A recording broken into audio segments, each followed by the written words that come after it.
Hello प्यारे साथियों, कैसे हैं आप सब। आशा है आप सब स्वस्थ होंगे, मस्त होंगे और अपनी पठन पाठन की क्रिया में व्यस्त होंगे।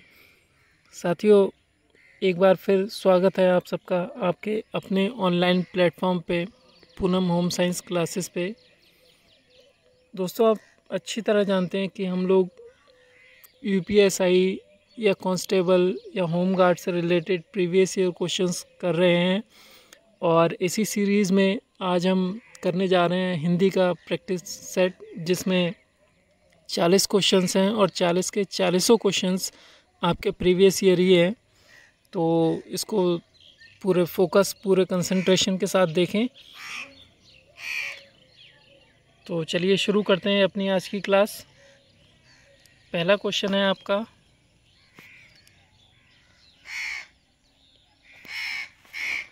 भारत में संवैधानिक रूप से हिंदी का क्या स्वरूप है। दोस्तों, कुछ क्वेश्चंस आपको ऐसा लगेगा जैसे पहले ही हम कर चुके हैं इस प्रैक्टिस सेट को, लेकिन दोस्तों क्योंकि ये प्रीवियस ईयर क्वेश्चंस हैं और आप अच्छी तरह जानते हैं एक एक क्वेश्चंस कई बार कई शिफ्टों में रिपीट हो जाता है, तो ये बस इसी वजह से है। जो क्वेश्चंस बार बार रिपीट हुए हैं उन क्वेश्चंस को थोड़ा ज़्यादा ध्यान से देखें आप। और जैसा ये पहला क्वेश्चन है जो इससे पिछली क्लास में भी रिपीट हुआ था और आज भी है, तो जो क्वेश्चन जितनी ज़्यादा बार रिपीट हुआ है वो क्वेश्चन आपके लिए उतना ही ज़्यादा इम्पोर्टेंट है। तो इसको अदरवाइज़ करके ना लें और पूरे कंसंट्रेशन के साथ देखें। तो पहला क्वेश्चन है आपका कि भारत में संवैधानिक रूप से हिंदी का क्या स्वरूप है।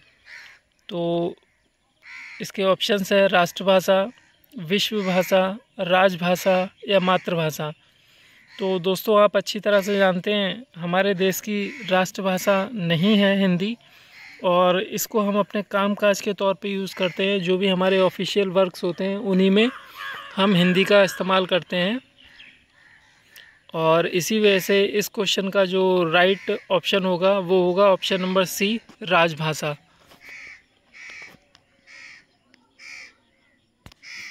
चलिए चलते हैं अपने नेक्स्ट क्वेश्चन पे। नेक्स्ट क्वेश्चन है, इनमें से कौन सी बोली पश्चिमी हिंदी की बोली है। ऑप्शन ए है कोरबी, ऑप्शन बी है कन्नौजी, ऑप्शन सी है ब्रजभाषा और ऑप्शन डी है ये सभी। दोस्तों, मोस्टली क्या होता है कि अगर हमारे किसी क्वेश्चन में ये चौथा वाला ऑप्शन दिया होता है ये सभी, तो जनरली उस क्वेश्चंस के सभी आंसर्स होते हैं। मोस्टली होता है ऐसा, आप 100% लेके ना चलें इसको। तो इस क्वेश्चन का आंसर भी ऑप्शन नंबर डी होगा, ये सभी, क्योंकि ये सारी की सारी बोलियाँ पश्चिमी हिंदी की बोली हैं। तो इसका राइट आंसर जो हो जाएगा ऑप्शन नंबर डी। चलिए चलते हैं अपने थर्ड क्वेश्चन पे। क्वेश्चन नंबर थर्ड है, इनमें से कौन सी बोली आकार बहुला है। ये भी रिपीटेड क्वेश्चन है। तो इसके ऑप्शन है ब्रजभाषा, गढ़वाली, कौरबी, भोजपुरी। अभी आप लोग सोच रहे होंगे कि आकार बहुला का मतलब क्या है, तो ये इसमें दे रखा है इसके फैक्ट में। कौरबी या खड़ी बोली आकार बहुला है। भैरवी बोली का क्षेत्र प्राचीन कुरु जनपद है। इसी आधार पर राहुल सांकृत्यायन ने इस बोली को कौरबी संज्ञा से अभिहित किया है। तो आंसर आपको पता लग ही गया होगा, ऑप्शन नंबर सी। चलते हैं नेक्स्ट क्वेश्चन पे अपने। क्वेश्चन नंबर 4 है, पा वर्ग का उच्चारण स्थल क्या है। यानी पा वर्ग को आप किस चीज़ की हेल्प से बोलते हैं, मूर्धन्य, नासिक्य, तालु या ओष्ठ। तो अगर आप बोल के देखेंगे तो जब हम पा बोलते हैं तो हमारे दोनों होंठ आपस में बंद होने के बाद एकदम खुल जाते हैं, यानी पा बोलने पे जो इफ़ेक्ट पड़ता है वो हमारे होठों पे पड़ता है। इसीलिए ऑप्शन नंबर डी इसका करेक्ट आंसर होगा, ओष्ठ। चलते हैं नेक्स्ट क्वेश्चन पे अपने। क्वेश्चन नंबर 5 है, हिंदी साहित्य के इतिहास में काल विभाजन का सर्वप्रथम प्रयास इनमें से किसने किया था। काल विभाजन का प्रयास, ऑप्शन ए है रामचंद्र शुक्ल, ऑप्शन बी है डॉक्टर गियरसन, ऑप्शन सी है मिस्र बंधु, ऑप्शन डी है घासदासी। तो इस क्वेश्चन का जो राइट आंसर है वो ऑप्शन नंबर बी है घासदासी। चलते हैं अपने नेक्स्ट क्वेश्चन की तरफ। क्वेश्चन नंबर 6, इनमें से कौन भारतेंदु युग के रचनाकार हैं? ऑप्शन नंबर ए है Ramchandra Shukla, option number B है Pratap Narayan Mishra, option number C है प्रेमधन, ऑप्शन नंबर डी है सितारे हिंद। तो इसका जो राइट आंसर है वो है option number A Ramchandra Shukla. चलते हैं नेक्स्ट क्वेश्चन पे। क्वेश्चन नंबर 7, इनमें से कौन सा शब्द इंद्र का पर्यायवाची नहीं है? दोस्तों मैं पहले भी आपको बता चुका हूँ, इस बात को थोड़ा ध्यान रखिएगा क्योंकि क्वेश्चंस में ये जो नहीं शब्द आता है इसकी वजह से कई आंसर्स गलत हो जाते हैं, क्योंकि ये ऐसा शब्द है जिस पे हम अक्सर ध्यान नहीं दे पाते हैं। तो आप लोगों को क्वेश्चंस को सॉल्व करते टाइम इस चीज़ का बहुत ध्यान रखना है, किस क्वेश्चन में नहीं है किस में नहीं है। तो इसके ऑप्शंस हैं जीमूतवाहन, वाशब, शक्र और ऑप्शन नंबर 4 है इसका पुलोमजा। तो इसका जो राइट आंसर है वो है option number D Pulomaja. Pulomaja Indrayani का पर्यायवाची है, बाकी सभी इंद्र के पर्यायवाची हैं। चलते हैं नेक्स्ट क्वेश्चन पे। Question number 8। क्वेश्चन नंबर 8 है व्युत्पत्ति के विचार से शब्दों के कितने भेद हैं? यानी उत्पत्ति के आधार पे शब्द कितने प्रकार के होते हैं? तो इसका ऑप्शंस हैं option A 2, option B 8, option C 4, option D 3। तो उत्पत्ति के हिसाब से शब्दों के 4 भेद होते हैं। तो ऑप्शन नंबर सी हमारा राइट आंसर हो जाएगा। चलते हैं नेक्स्ट क्वेश्चन पे। क्वेश्चन नंबर 9, इनमें से कौन सा शब्द समास का विपरीतार्थक है? विपरीतार्थक का मतलब है विलोम शब्द बताना है समास का। तो समास का विलोम व्यास होता है, विच्छेद होता है, संधि होता है या विग्रह होता है। तो इसका जो राइट आंसर है वो है व्यास, क्योंकि समास का विलोम शब्द व्यास होता है। चलते हैं नेक्स्ट क्वेश्चन पे। क्वेश्चन नंबर 10 है इनमें से कौन सा शब्द मूल का अनेक अर्थी शब्द है? यानी नीचे दिए गए 4 शब्दों में ऐसा कौन सा शब्द है जिसका अर्थ मूल के समान है? ऑप्शन ए है आपका भूमि, ऑप्शन बी है जड़, सी है पत्थर, डी है जोड़। तो इस क्वेश्चन का जो राइट आंसर है वो है ऑप्शन बी जड़। जड़ या मूल एक ही चीज़ को कहते हैं। जैसे कोई घर बनाता है तो उसकी बुनियाद को उसकी जड़ या मूल कहा जाता है। तो चलते हैं नेक्स्ट क्वेश्चन पे। क्वेश्चन नंबर 11, इनमें से कौन सा शब्द कनक शब्द का अर्थ नहीं है? ऑप्शन नंबर ए है धरा, ऑप्शन नंबर बी है खजूर, ऑप्शन नंबर सी है सोना और ऑप्शन डी केश।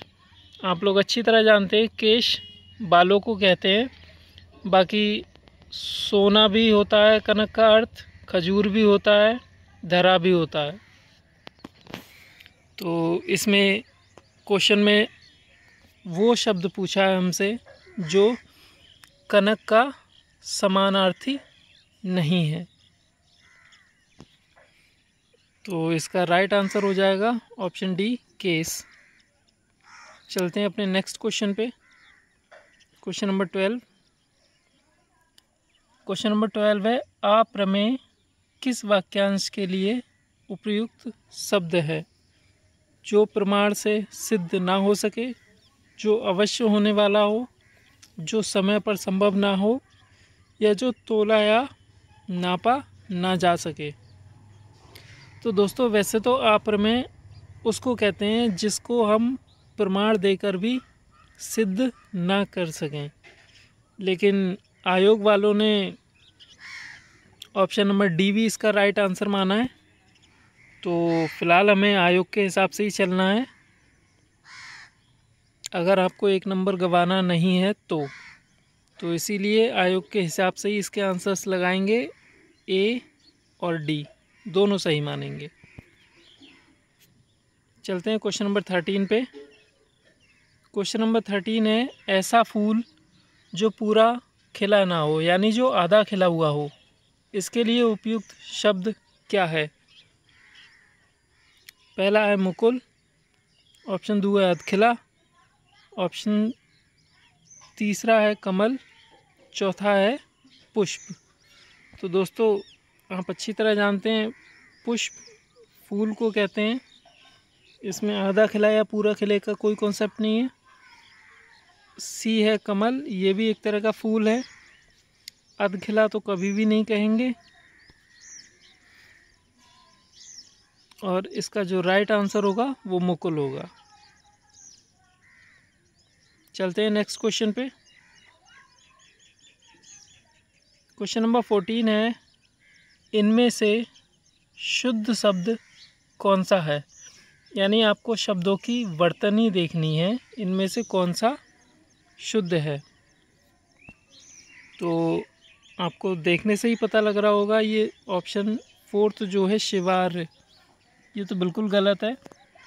क्योंकि जब 3 शब्द ऊपर दे रखे हैं घुमा फिरा के, तो जाहिर सी बात है ऊपर वाले शब्द की ही वर्तनी पूछी है। आशीर्वाद शब्द को ही लिखवाना चाह रहा है, सही सही कैसे लिखा जाएगा? तो ऑप्शन ए आशीर्वाद गलत, और आशीर्वाद भी गलत।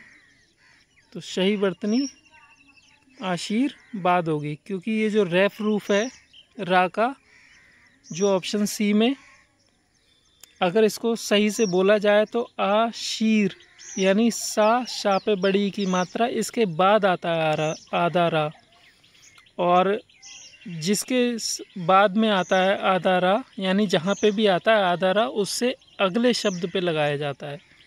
तो ऑप्शन सी जो है बिल्कुल करेक्ट वर्तनी है। चलते हैं अपने नेक्स्ट क्वेश्चन पे।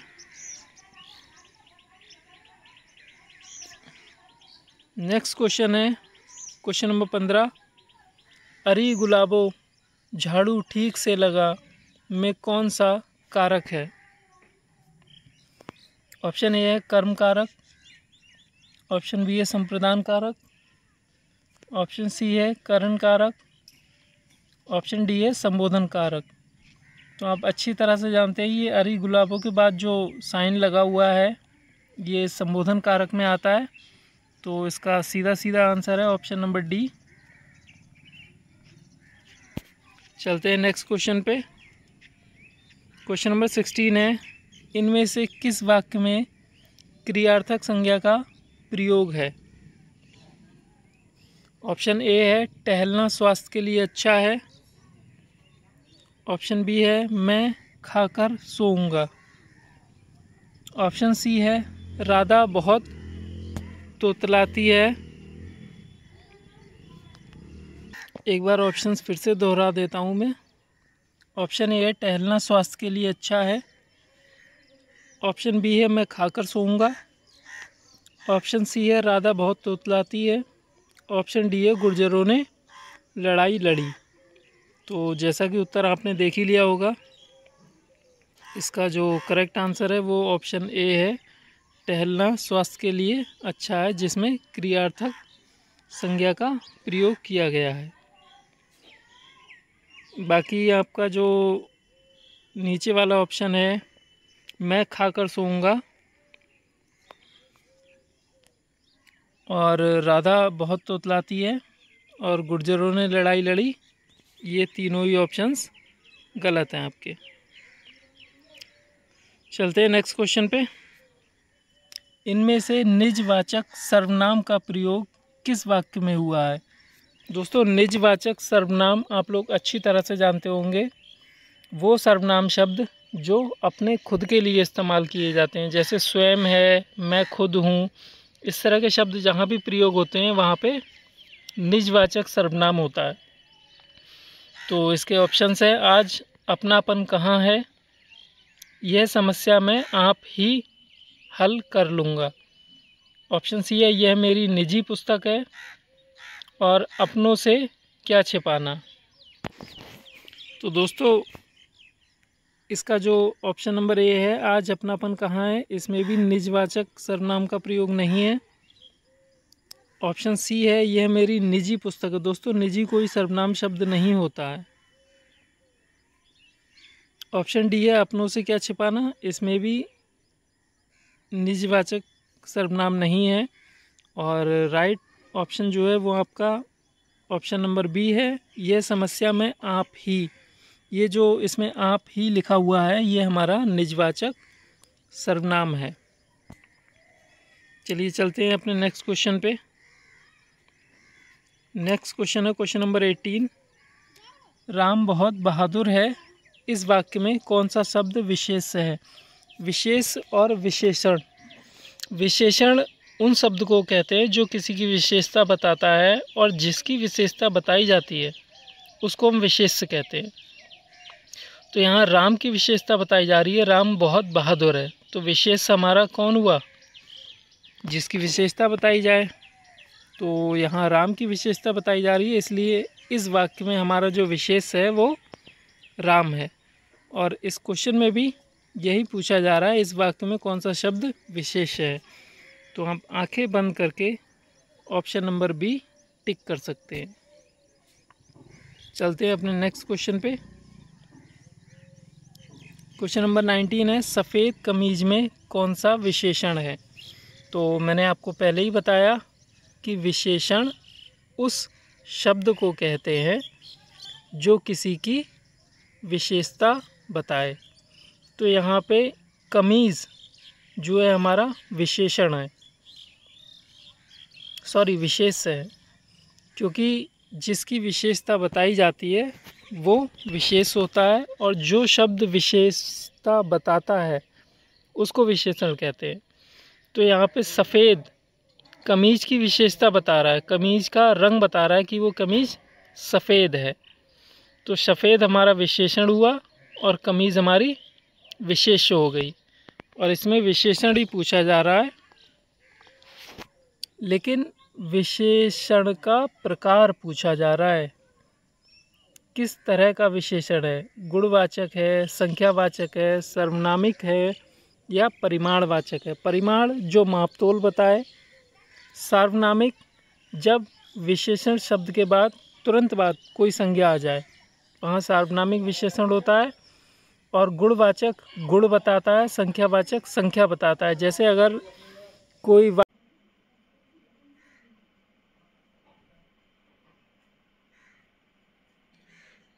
तो दोस्तों, क्वेश्चन नंबर 19 का जो राइट आंसर होगा वो होगा ऑप्शन नंबर सी, गुणवाचक विशेषण, क्योंकि इसमें शर्ट का, कमीज का गुण बताया जा रहा है कि कमीज जो है वो सफ़ेद है।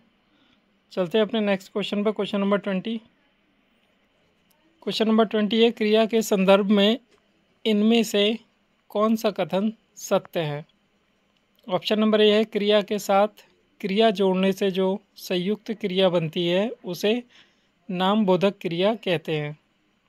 ऑप्शन बी है, जब कर्म संज्ञा की तरह व्यवहार में आए तब वह क्रियार्थक संज्ञा कहलाती है। और सी है स्टेटमेंट, जब कर्ता एक क्रिया समाप्त कर उसी क्षण दूसरी क्रिया में प्रवृत्त होता है तब पहली क्रिया पूर्व पूर्व शकी यहाँ पे ये थोड़ा गलत हो गया है। एक्चुअली इसको पूर्वकालिक क्रिया कहते हैं, जहाँ पे कर्ता कोई एक काम को करने के तुरंत बाद किसी दूसरे काम में शुरू हो जाता है। तो यहाँ पे पूर्वकालिक क्रिया क्रिया आएगा। तो इसके जो ऑप्शंस हैं वो है उपर्युक्त सभी ऑप्शन डी। तो इसका जो राइट आंसर होगा वो होगा ऑप्शन नंबर सी। यानी इसमें सिर्फ एक स्टेटमेंट सही है। जब कर्ता एक क्रिया समाप्त कर उसी क्षण दूसरी क्रिया में प्रवृत्त होता है तो पहली क्रिया को पूर्वकालिक क्रिया कहते हैं। चलिए चलते हैं नेक्स्ट क्वेश्चन पे। क्वेश्चन नंबर 21 है, राम गया। इस वाक्य में कौन सा काल है?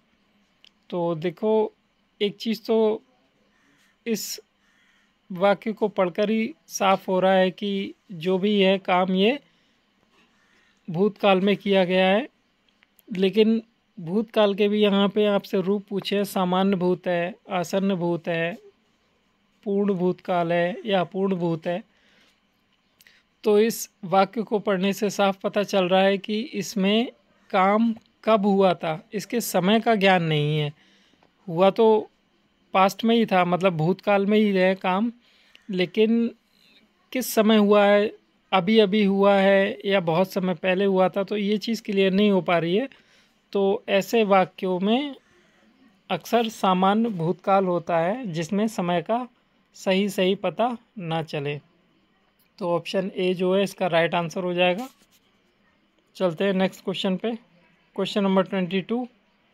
और क्वेश्चन नंबर 22 है, जब किसी वाक्य की क्रिया के लिंग, वचन और पुरुष कर्ता के लिए लिंग, वचन और पुरुष के अनुसार हों तब वाक्य में कौन सा वाच्य होता है?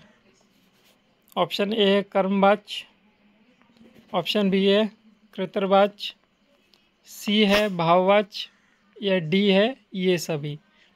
दोस्तों सभी तो बिल्कुल भी नहीं हो सकते, तो ऑप्शन नंबर डी को कट कर देना है। भाववाच्य में किसी की समर्थता या असमर्थता का बोध होता है, इसलिए भाववाच्य भी नहीं है।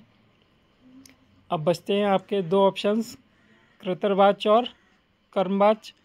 तो इसमें कृतवाच्य है आपका। चलते हैं अपने नेक्स्ट क्वेश्चन की ओर। Question number 23। क्वेश्चन नंबर 23 कहता है, इनमें से विस्मयादि बोधक अव्यय का उदाहरण कौन सा है?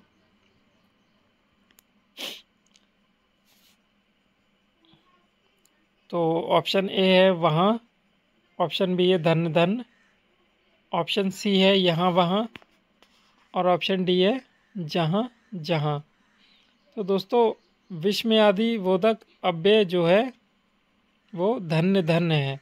विस्मयादि बोधक वहाँ होता है जहाँ हमें किसी चीज़ के विस्मय हो या फिर किसी को हम मतलब कोई दुआ या प्रार्थना दे रहे हों या किसी के लिए हम प्रार्थना कर रहे हों। जैसे धन्य धन्य, यहाँ पे किसी के हम मतलब तारीफ़ कर रहे हैं, तो इस वजह से इसका option number B right answer हो जाएगा, धन्य धन्य। एक तरह से कहते हैं ना किसी को बधाई देना, तो इस तरह का बोध जहाँ पे होता है, जहाँ हम किसी दूसरे की तारीफ़ करते हैं या किसी चीज़ के लिए उसे धन्यवाद देते हैं या उसकी तारीफ़ करते हैं, तो उस जगह पे विस्मयादि बोधक अव्यय होता है। चलते हैं क्वेश्चन नंबर नेक्स्ट 24 पे। इनमें से पंडित में प्रयुक्त प्रत्यय कौन सा है? यानी ये जो शब्द दिया हुआ है आपको पंडित, इसमें कौन सा प्रत्यय लगा है?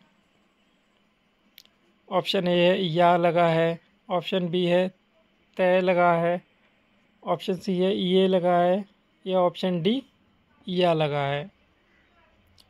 तो इसका जो राइट आंसर है वो ऑप्शन नंबर ए है।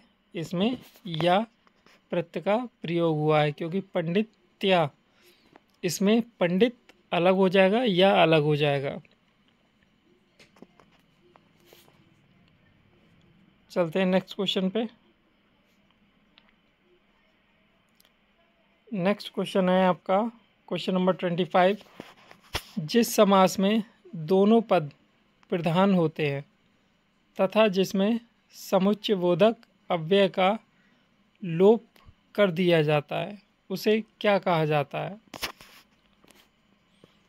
ऑप्शन ए बहुव्रीहि समास, ऑप्शन बी द्वंद्व समास, ऑप्शन सी कर्मधारय समास, ऑप्शन डी द्विगु समास।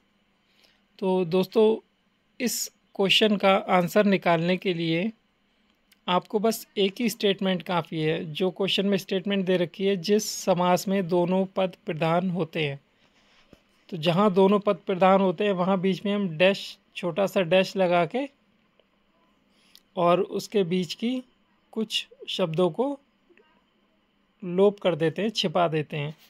तो ऐसे समास द्वंद्व समास कहलाते हैं, जिसमें डैश का प्रयोग हो, जैसे राजा रानी, माता पिता, भाई बहन, घास फूस, इस तरह के जो समास होते हैं, शब्द होते हैं, वो द्वंद्व समास में आते हैं। तो इसका राइट आंसर होगा ऑप्शन नंबर बी, द्वंद्व समास। चलते हैं नेक्स्ट क्वेश्चन पे। इनमें से किस वाक्य में अर्धविराम का प्रयोग हुआ है? बेसिकली ये आपसे सिर्फ अर्धविराम का साइन जानना चाह रहा है कि अर्धविराम कैसे लगाते हैं। तो पहला वाक्य दे रखा है, जब राम आया श्याम सो रहा था।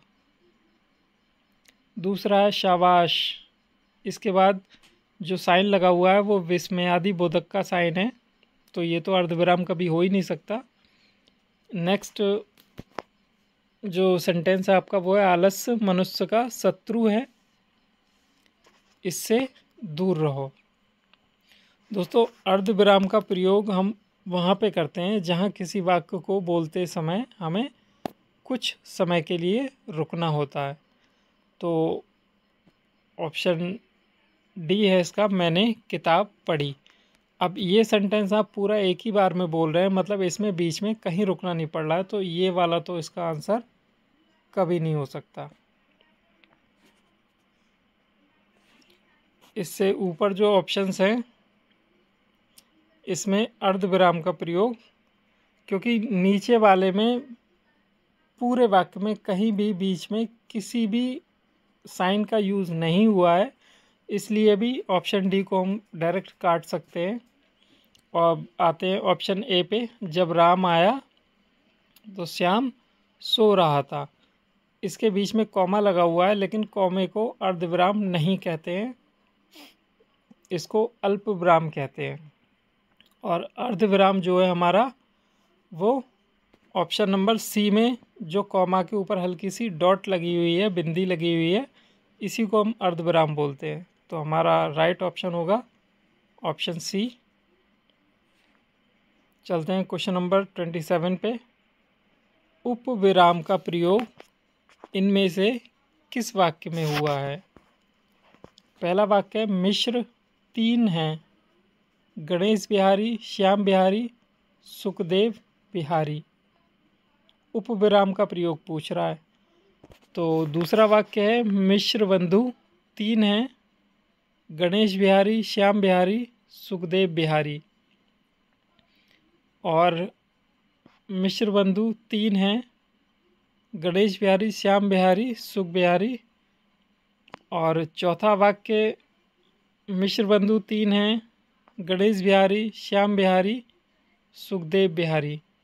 तो बेसिकली इसमें भी आपसे सिर्फ ये पूछ रहा है कि उपविराम का निशान कैसा होता है, उसका सिंबल कैसा होता है।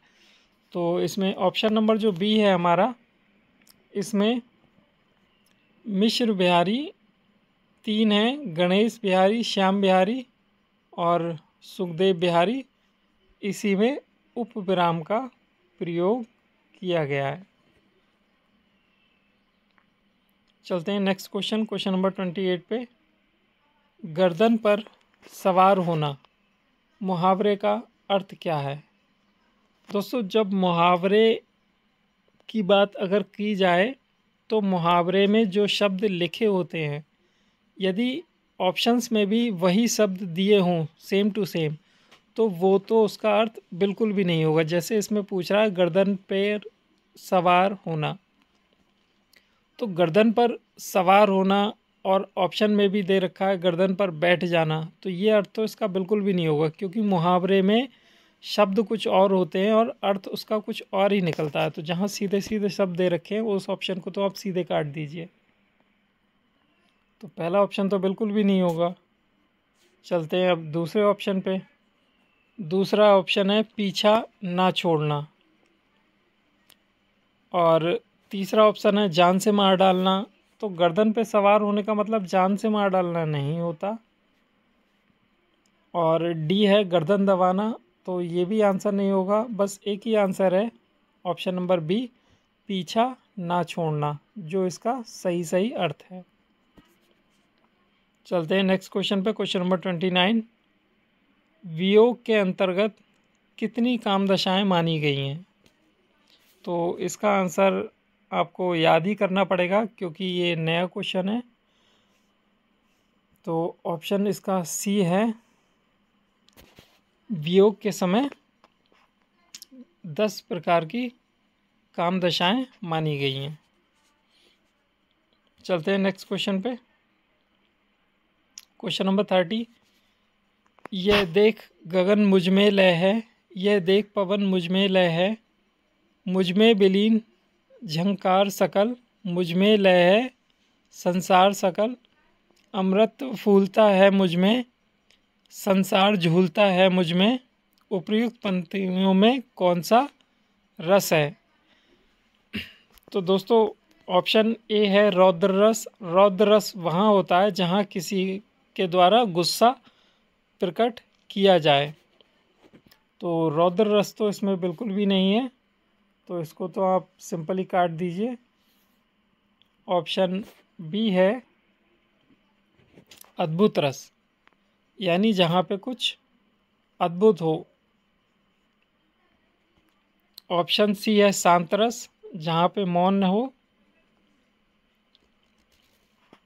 और ऑप्शन डी है वीर रस। वीर रस वहाँ होता है जहाँ किसी की बहादुरी का वर्णन किया जाए। तो इसमें वीर रस भी नहीं है, क्योंकि यहाँ किसी की बहादुरी का कोई वो नहीं है।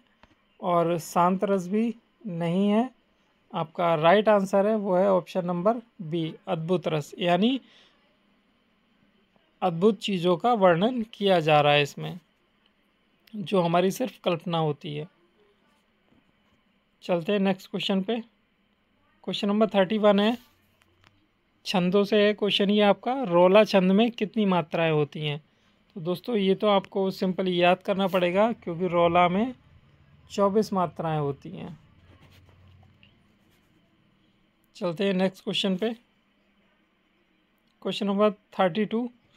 उपमा अलंकार के सर्वाधिक प्रयोग के लिए इनमें से कौन से कवि को अधिक प्रसिद्धि है? मतलब कौन सा कवि उपमा अलंकार के प्रयोग के लिए प्रसिद्ध है? तो ऑप्शन ए है माघ, ऑप्शन बी है कालिदास, ऑप्शन सी है वाल्मीकि, ऑप्शन डी है भास।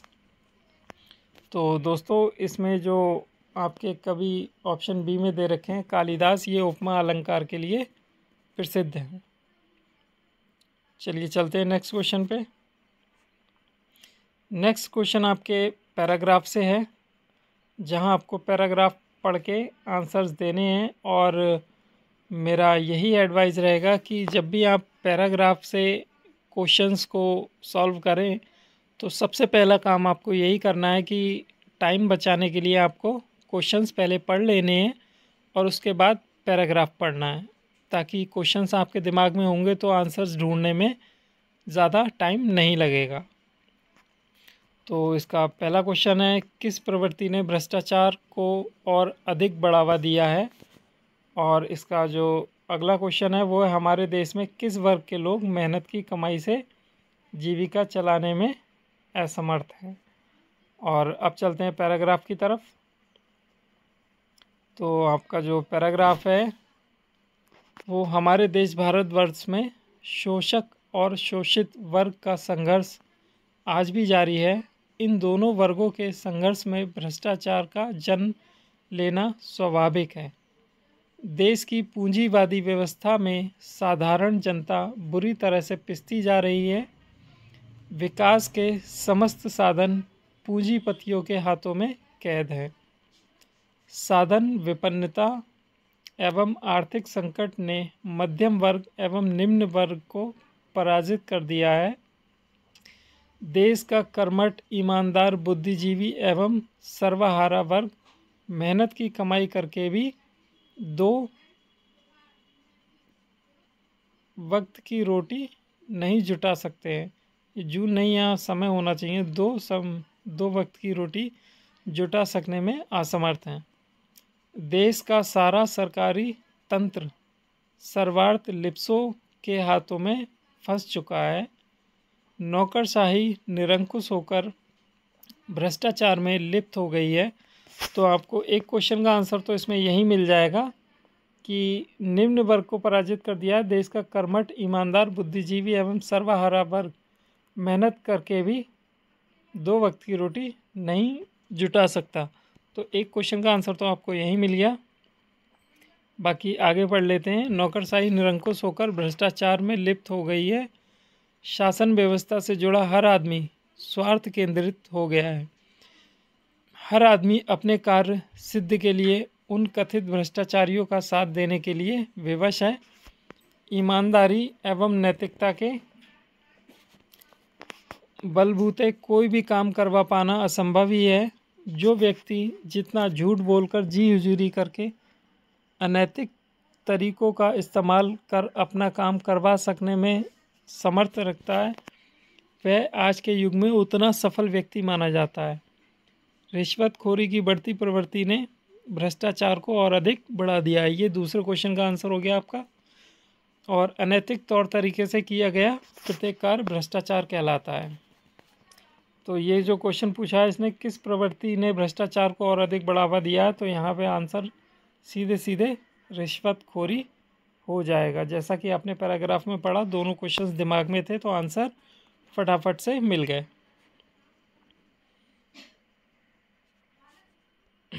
और इसी का नेक्स्ट क्वेश्चन है, हमारे देश के किस वर्ग के लोग मेहनत की कमाई से जीविका चलाने में असमर्थ हैं।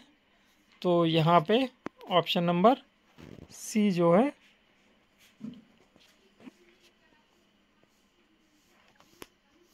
और तीनों ही वर्ग दे रखे हैं इसके।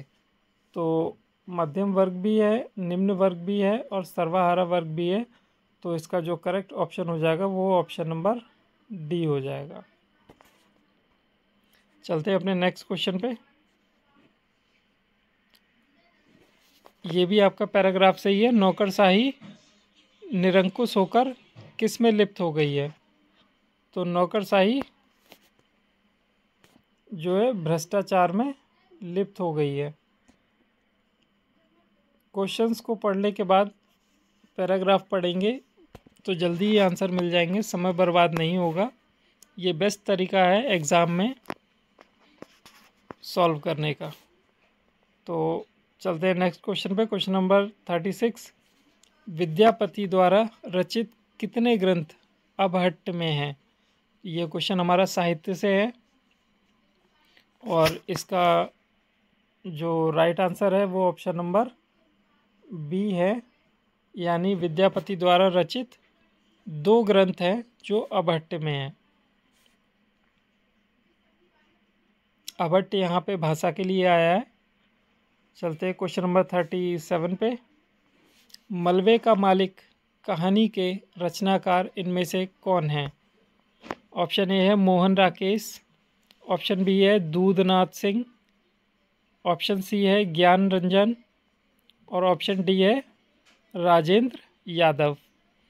तो इसके जो राइट आंसर है वो है मोहन राकेश। मलबे का मालिक मोहन राकेश। चलते हैं नेक्स्ट क्वेश्चन पे। Question number 38। क्वेश्चन नंबर 38 कहता है सन 2010 का साहित्य अकादमी पुरस्कार इनमें से किस रचनाकार को मिला है? उदय प्रकाश को, काशीनाथ सिंह को, कैलाश वाजपेयी को या गोविंद मिश्र को? तो 2010 का जो साहित्य अकादमी पुरस्कार है वो उदय प्रकाश जी को मिला था। चलते हैं नेक्स्ट क्वेश्चन पे। Question number 39। देरिदा का जन्म कहाँ हुआ था? देरिदा कौन थे, क्या थे, ये आपको नीचे फैक्ट पे बता रखा है। विखंडनवाद का सिद्धांत देरिदा ने दिया था। इन्हें संरचनावादी विचारक माना जाता है। ये एक व्यक्ति की बात की जा रही है जिनका अल्जीरिया में जन्म हुआ था। हो सकता है अगले एग्ज़ाम में आपसे इनकी जन्मभूमि का ही नाम पूछ लिया जाए, अल्जीरिया। तो क्वेश्चंस को हर तरह से सोच समझ के ही रिवाइज़ करना है, याद करना है। ज़रूरी नहीं है कि इस बार इनका जन्म की जगह स्थान पूछा गया है। हो सकता है अगली बार में कुछ और पूछ लिया जाए इसी क्वेश्चन से, तो उसी हिसाब से आपको क्वेश्चंस याद करना पड़ेंगे। क्वेश्चन नंबर 39, देरिदा का जन्म कहाँ हुआ था? तो इसके ऑप्शंस हैं अल्जीरिया में, अमेरिका में, फ्रांस में या जर्मनी में। और इसका राइट आंसर है अल्जीरिया में। नेक्स्ट क्वेश्चन है क्वेश्चन नंबर 40, जो आज का लास्ट क्वेश्चन है।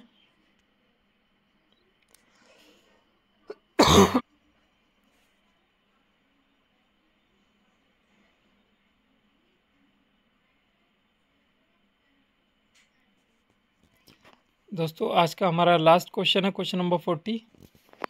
इनमें से 12 करी संप्रदाय के प्रवर्तक कौन हैं? तो इसके ऑप्शंस हैं option A Kabirdas, option B Dnyaneshwar, option C Eknath, option D Devnam और इसका जो राइट आंसर है वो है ऑप्शन नंबर बी ज्ञानेश्वर। ये 12 करी संप्रदाय के प्रवर्तक हैं।